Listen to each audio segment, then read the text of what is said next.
আসসালামু আলাইকুম প্রিয় দর্শক। আমিরুল মোমিনিন মানিক আপনাদের প্রত্যেককে আমন্ত্রণ জানাচ্ছি এই বিশেষ পর্যালোচনায়। ইরানের পক্ষে ইসরায়েলকে উচিত শিক্ষা দিল ফ্রান্স। শক্তিশালী ফ্রান্স এবার তার অবস্থানকে স্পষ্ট করে উপস্থাপন করেছে। অনেক রাষ্ট্র আমরা দেখেছি যে দোলাচলতার মধ্যে ছিল। যেমন সত্যি বলতে হয় যে তুরস্কের ভূমিকা আসলে আশাহত করেছে।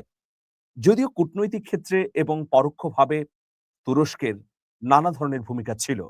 কিন্তু এইরকম ভয়াবহ দুর্যোগের মধ্যে মুসলিম বিশ্ব প্রত্যাশা করেছিল তুরস্ক আরো গুরুত্বপূর্ণ ভূমিকা পালন করবে। সেটা করতে পারেনি। কিন্তু শক্তিশালী ফ্রান্স এবার মানবিক কারণে ইরানের পক্ষে দাঁড়িয়েছে এবং মার্কিন যুক্তরাষ্ট্রের সকল প্রকার আগ্রাসনের বিরুদ্ধে দেশটির অবস্থান ছিল। এজন্য অবশ্যই ফ্রান্সের প্রেসিডেন্ট ইমানুয়েল মাখো ধন্যবাদ পাবেন। তিনি মুসলিম বিশ্বের অভিনন্দন বার্তা পাওয়ারও যোগ্য প্রিয় দর্শক। দেখুন এই যে যুদ্ধবিরতিটি হলো এর মধ্য দিয়ে ইরান যে সারা বিশ্বের চতুর্থ পরাশক্তি এটা সুস্পষ্ট হয়ে গেল। মার্কিন যুক্তরাষ্ট্রের গণমাধ্যমগুলো ইতোমধ্যে ইরানকে সুপার পাওয়ার হিসেবে আখ্যা দিয়েছে। বিশেষ করে গত পরশু নিউ ইয়র্ক টাইমস যে প্রতিবেদন প্রকাশ করেছে সেখানে খুব সুস্পষ্টভাবে বিশ্লেষণ করে দেখিয়ে দেয়া হয়েছে যে ইরানই হচ্ছে পরবর্তী পরাশক্তি বা সুপার পাওয়ার। এইরকম একটা অসম যুদ্ধের মধ্যে ইরান কেবল একাই লড়াই করেছে। ইরানের সঙ্গে প্রত্যক্ষভাবে আর কেউ যুদ্ধ করেনি। কিন্তু আন্তর্জাতিক বিশ্বে একটা শক্তির আলাদা সমীকরণ তৈরি হয়েছে। এবারই প্রথম ফ্রান্স মধ্যপ্রাচ্য ইস্যুতে শক্তিশালী অবস্থান নিয়েছে। বিশেষ করে মার্কিন যুক্তরাষ্ট্র এবং ইসরায়েলের আগ্রাসনের বিরুদ্ধে প্রেসিডেন্ট ইমানুয়েল মাখোর অবস্থান ছিল অত্যন্ত তাৎপর্যপূর্ণ। আপনারা হয়তো জানেন যে জাতিসংঘে মার্কিন যুক্তরাষ্ট্র একটি প্রস্তাব উপস্থাপন করেছিল। সেই প্রস্তাবের সারমর্ম হচ্ছে হরমুজ প্রণালীকে খুলে দিতে সামরিক অভিযান চালানোর অনুমতি। এই প্রস্তাবের বিরুদ্ধে সুস্পষ্টভাবে অবস্থান নেয় রাশিয়া এবং চীন, আর তাদের পাশে দাঁড়ায় ফ্রান্স। তিনটি রাষ্ট্র জাতিসংঘে মার্কিন যুক্তরাষ্ট্রের উপস্থাপিত এই প্রস্তাবের বিরুদ্ধে ভেটো দেয়। ফলে মার্কিন যুক্তরাষ্ট্রের প্রেসিডেন্ট ডোনাল্ড ট্রাম্প আশাহত হয়ে যান, তার পরিকল্পনা আর বাস্তবায়িত হয় না। এটা খুবই গুরুত্বপূর্ণ একটা ব্যাপার। এর পেছনে কয়েকটি কারণ রয়েছে। একটি কারণ হচ্ছে যে মধ্যপ্রাচ্যে ফ্রান্সের ব্যবসা বাণিজ্যের বিস্তৃতি এবং মধ্যপ্রাচ্যকে ঘিরে ব্যবসা বাণিজ্য বৃদ্ধির জন্য আলাদা পরিকল্পনা রয়েছে। ফ্রান্স ইউরোপের রাষ্ট্র হিসেবে কেন ইরান, মার্কিন যুক্তরাষ্ট্র, ইসরায়েলের এই যুদ্ধে জড়াবে? কারণ এই যুদ্ধে যদি ফ্রান্স যুক্ত হয় তাতে লাভের চেয়ে শত শত গুণ ক্ষতি। সে কারণে ফ্রান্সের প্রেসিডেন্ট ইমানুয়েল মাখো এই যুদ্ধে জড়াননি, বরং ইরানের পক্ষে দাঁড়িয়েছেন।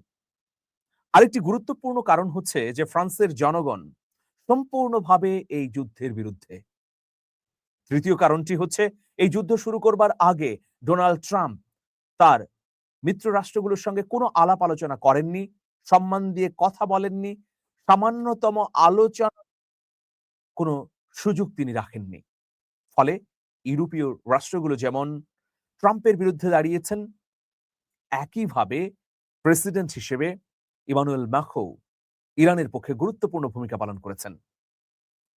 দেখুন এইরকম পরিপ্রেক্ষিতে আমরা এখন দেখছি যে তিনি স্পষ্টভাবে বলেছেন যে যুদ্ধবিরতিটি হলো এটি কেবলমাত্র ইরান এবং মার্কিন যুক্তরাষ্ট্রের মধ্যে নয়, বরং লেবাননের সঙ্গেও এই যুদ্ধবিরতি কার্যকর করতে হবে।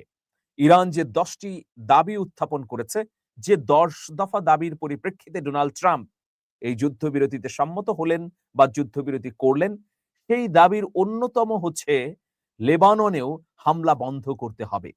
আপনারা জানেন 28শে ফেব্রুয়ারি ইরানে আগ্রাসনের পর থেকে লেবাননেও ভয়াবহ, অমানবিক এবং যুদ্ধাপরাধমূলক আগ্রাসন চালাচ্ছে ইসরায়েল। এই আগ্রাসন বন্ধ করতে হবে, এটিও কিন্তু ইরানের 10টি দাবির মধ্যে অন্যতম দাবি। যদিও এই যুদ্ধবিরতি হওয়ার পর ইসরায়েলের প্রধানমন্ত্রী বেনিয়ামিন নেতানিয়াহু তিনি বলেছেন এটি কেবল মার্কিন যুক্তরাষ্ট্র এবং ইরানের মধ্যে কার্যকর হবে। লেবাননে আমাদের হামলা অব্যাহত থাকবে। দুপুরের খবর হচ্ছে লেবাননে হামলা করে ১০ জন লেবানিজকে হত্যা করেছে তেল আবিব। এর পরপরই হুঙ্কার দিয়েছেন ফ্রান্সের প্রেসিডেন্ট ইমানুয়েল মাখোঁ। তিনি বলেছেন, অবিলম্বে লেবাননে ইসরায়েলকে হামলা বন্ধ করতে হবে। নইলে এমন প্রত্যাঘাত করা হবে যা কল্পনাও করতে পারবে না ইসরায়েলের প্রধানমন্ত্রী নেতানিয়াহু। তিনি শান্তি কূটনৈতিক প্রক্রিয়া অবলম্বন করতে শেষবারের মতো ইসরায়েলের প্রধানমন্ত্রীকে আহ্বান জানিয়েছেন। কিন্তু ইসরায়েলের প্রধানমন্ত্রী কি শেষ পর্যন্ত শুনবেন ফ্রান্সের প্রেসিডেন্ট ইমানুয়েল মাখোঁর আহ্বান?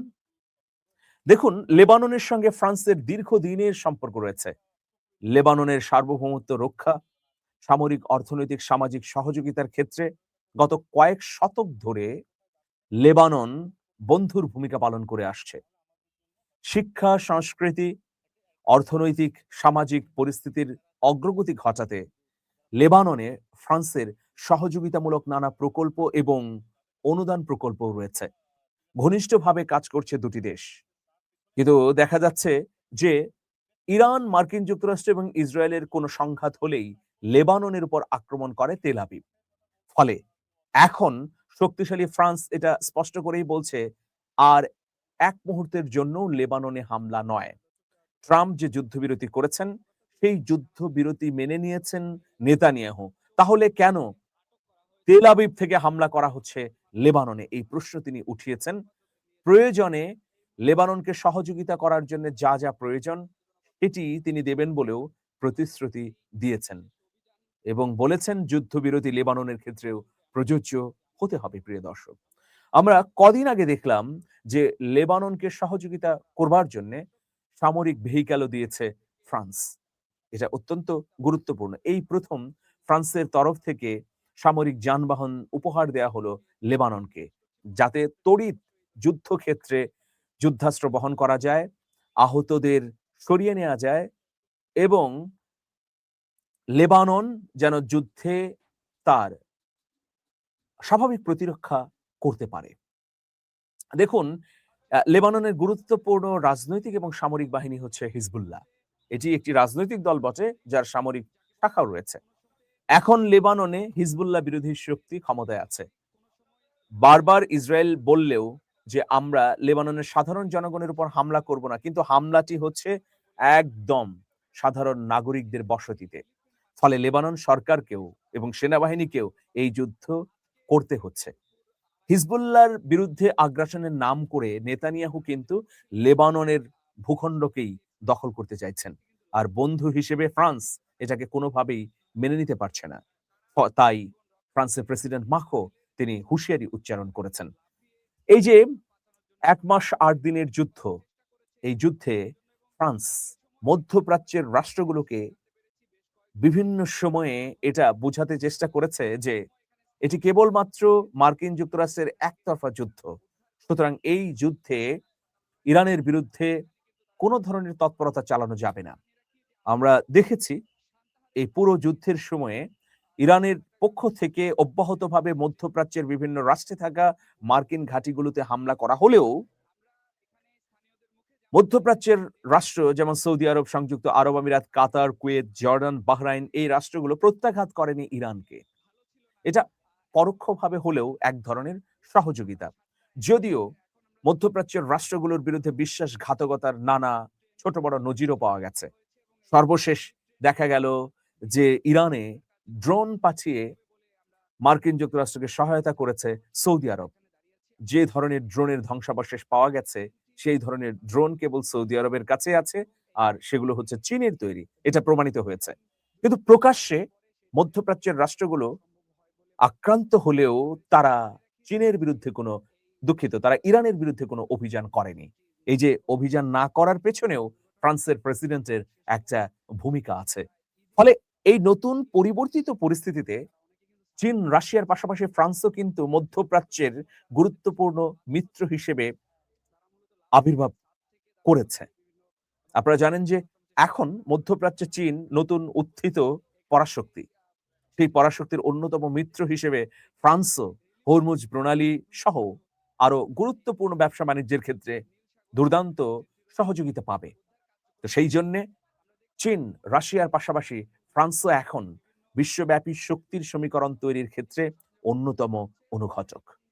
প্রিয় দর্শক, এইসব কর্মকাণ্ডের মধ্য দিয়েই মূলত ইরানের পক্ষ হয়ে ইসরায়েলকে উচিত শিক্ষাই দিয়েছে ফ্রান্স। ভবিষ্যতে ইসরায়েল কোনো পদক্ষেপ গ্রহণ করলে লেবাননের বিরুদ্ধে ভেবেচিন্তেই করতে হবে, নইলে তাদের চূড়ান্ত পরিণতি বা শাস্তি ভোগ করতেই হবে। দর্শক, ভালো থাকবেন, শুভেচ্ছা নিরন্তর। এই মুহূর্তের পরিস্থিতিকে চিত্রিত করে একটি স্টিল ফটো আপনাদেরকে দেখাচ্ছে। ভালো থাকুন সবাই। আল্লাহ হাফেজ।